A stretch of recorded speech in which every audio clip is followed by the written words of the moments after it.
प्रिय विद्यार्थियों, वंदे मातरम। आज हम नियम नंबर 4 व्यंजन संधि का नियम नंबर 4 समझाएंगे। नियम नंबर 4 क्या है? ता संबंधी नियम। नियम नंबर 4 में जो भी परिवर्तन है किसकी जगह है? ता की जगह परिवर्तन हो रहा है। अब इसमें देखना नियम क्या है, क्या दिया है? ता के बाद यदि च हो या छ हो तो ता की जगह परिवर्तन किस में हो जाता है? चा में हो जाता है। अर्थात कहने का क्या मतलब है? यदि प्रथम शब्द के अंत में ता आए, यदि प्रथम शब्द के अंत में ता आए और दूसरे शब्द के प्रारंभ में चा हो या छ हो तो ता का परिवर्तन किस में हो जाता है? चा में हो जाता है।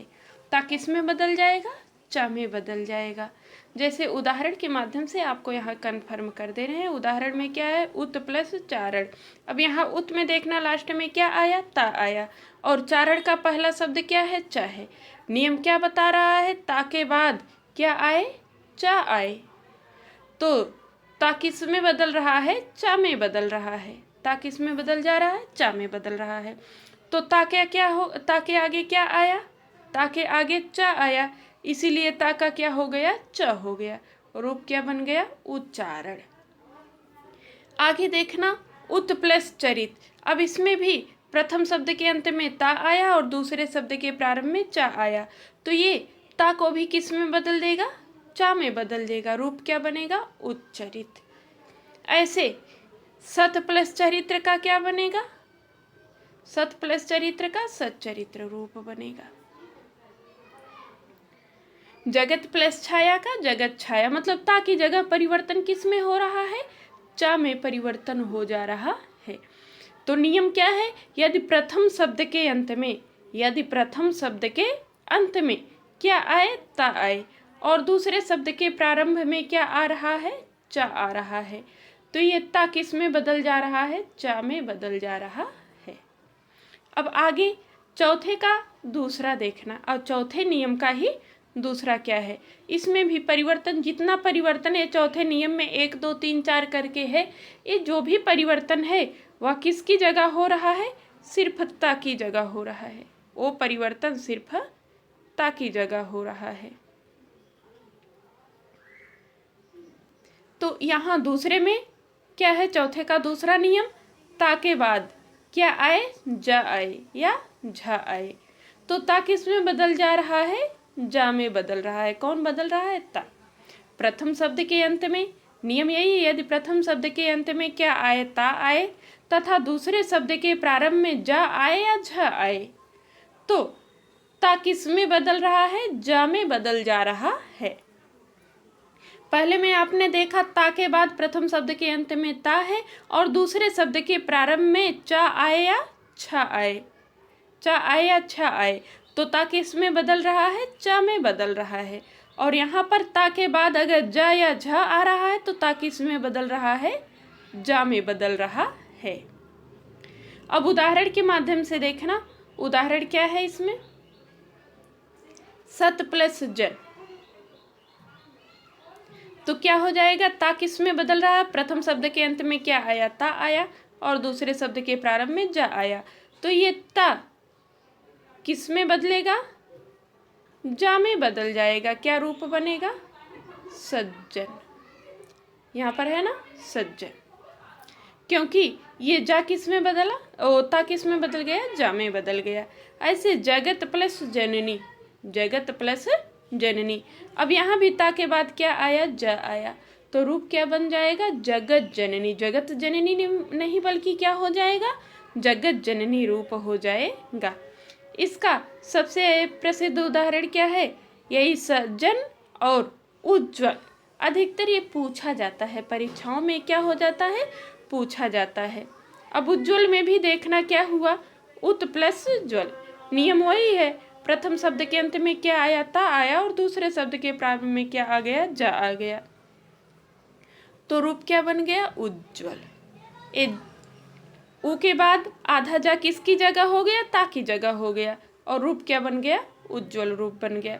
अब आगे एक उदाहरण और झा का भी दे रहे हैं कि उत प्लस झटिका बराबर उज्झटिका, मतलब ऊपर दिया है ना ता के बाद च है या छ है तो परिवर्तन किस में हो रहा है, च में। और ता के बाद अगर ज है या झ है तो परिवर्तन किस में हो रहा है, केवल ज में हो रहा है। अब आगे का नियम जब देखोगे, तीसरा नियम, ता संबंधी तीसरा नियम, तो उसमें ता के बाद टा और डा आ रहा है तो इसमें बेटा अलग अलग परिवर्तन हो रहा है। टा आने पर ता टा में बदल रहा है, तो डा आने पर ता डा में बदल रहा है। और केवल यही एक ऐसा नियम है, बाकी चा छा आने पे केवल चा में ही परिवर्तन हो रहा है, जा झा आने पर केवल जा में ही परिवर्तन हो रहा है। अब आगे आप ता का तीसरा नियम देखना कि ता के बाद नियम क्या बता रहा है, ता के बाद यदि टा हो या ड हो तो ता के स्थान पर, अब यहाँ देखो क्रमशः आ गया, क्रमशः टा हो जाएगा या डा हो जाएगा। ता किस में बदलेगा, टा में और डा में। मतलब अगर ता के बाद टा आ रहा है तो ता किस में बदलेगा, टा में बदलेगा। ता के बाद यदि डा आ रहा है तो टा किस में बदलेगा, डा में बदलेगा।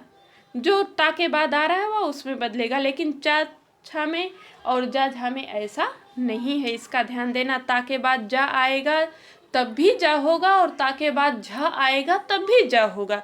ता के बाद चा आएगा तब भी, ता के बाद यदि चा आएगा तब भी ता का क्या होगा, चा ही होगा। और ता के बाद यदि छा आएगा तब भी ता का क्या होगा, चा ही होगा।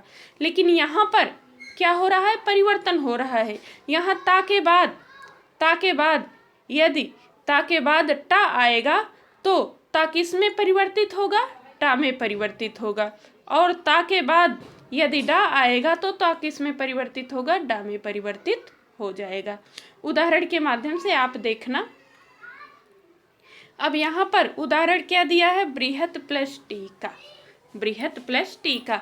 अब प्रथम शब्द के अंत में टा आया और ता आया, और दूसरे शब्द के प्रारंभ में क्या आ रहा है, टा आ रहा है, तो ये ता किस में बदलेगा, टा में बदल जाएगा।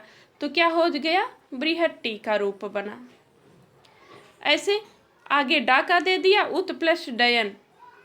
अब ता के बाद डा आया तो ता किस में बदल गया, डा में बदल गया, रूप क्या बन गया, उड्डयन रूप बन गया आपका। तो ये तीसरा ऐसा है कि मतलब ता के बाद अगर टा आ रहा है तो ता टा में बदल रहा है, और ता के बाद यदि डा आ रहा है तो ता किस में बदल रहा है, डा में बदल रहा है। अब जो भी परिवर्तन हो रहा है केवल किसकी जगह हो रहा है, ता की जगह हो रहा है। जो दूसरे शब्द का पहला वर्ण है उसमें कोई भी परिवर्तन नहीं हो रहा है। अब यहाँ पर चौथा देख लेना, चौथे का चौथा, ठीक है, व्यंजन संधि के नियम नंबर 4 का जो चौथा पॉइंट है उसको देखना कि यदि ता के बाद क्या आ रहा है, ला आ रहा है, तो ता किस में बदल रहा है, ला में बदल जाएगा। अर्थात यदि प्रथम शब्द के अंत में क्या आए, ता आए, और दूसरे शब्द के प्रारंभ में ला आए, तो ता किस में बदल जाएगा, ला में परिवर्तित हो जाएगा।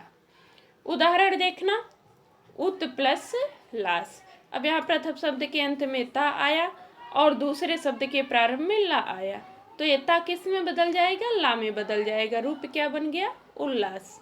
ऐसे तत् प्लस लीन। अब ता किस में बदला, ला में बदल गया, रूप क्या बन गया, तल्लीन। आगे उत प्लस लेख। इसमें भी प्रथम शब्द के अंत में ता आया है, दूसरे शब्द के प्रारंभ में ला आया है, तो ता किस में बदल जा रहा है, ला में बदल जा रहा है, रूप क्या बन रहा है, उल्लेख रूप बन रहा है। अब एक बार इन चारों का नियम साथ में देख लेना बेटा, फिर आगे का पांचवा और छठवां जो है उसमें परिवर्तन दोनों तरफ हो रहा है।